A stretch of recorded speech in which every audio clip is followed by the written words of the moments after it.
είναι αυτό? Ένα σπουργίτη.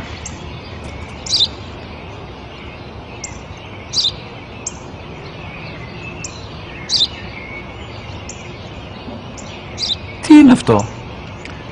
Μόλις τώρα στο είπα, πατέρα, σπουργίτη είναι.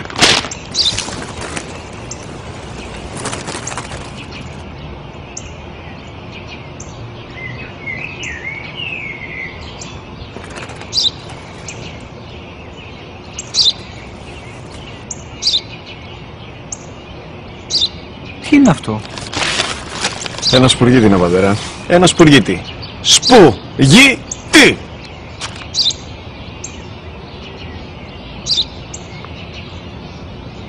Τι είναι αυτό? Γιατί το κάνεις αυτό το πράγμα, μπορείς να μου πεις? Τόσες φορές σου είπα, είναι ένα σπουργίτη! Δεν το καταλαβαίνεις!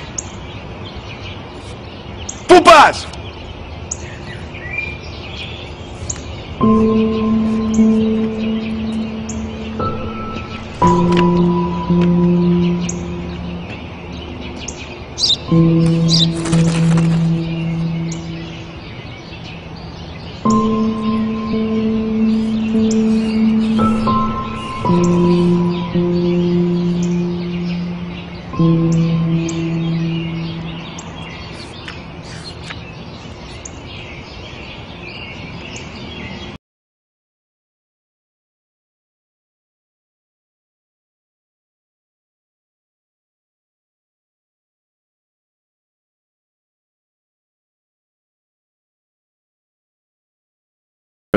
Που πριν λίγες μέρες έκλεισε τα τρία, καθόταν μαζί μου έξω στο πάρκο όταν ένα σπουργίτη ήρθε και κάθισε απέναντί μας.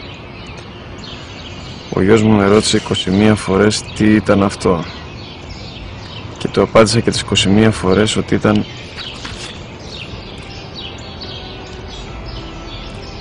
ένα σπουργίτη. Τον αγκάλιασα τρυφερά και τις 21 φορές που μου έκανε την ίδια ερώτηση, ξανά και ξανά, χωρίς να εκνευριστώ, νιώθοντας στοργή για το αθώο μου αγοράκι.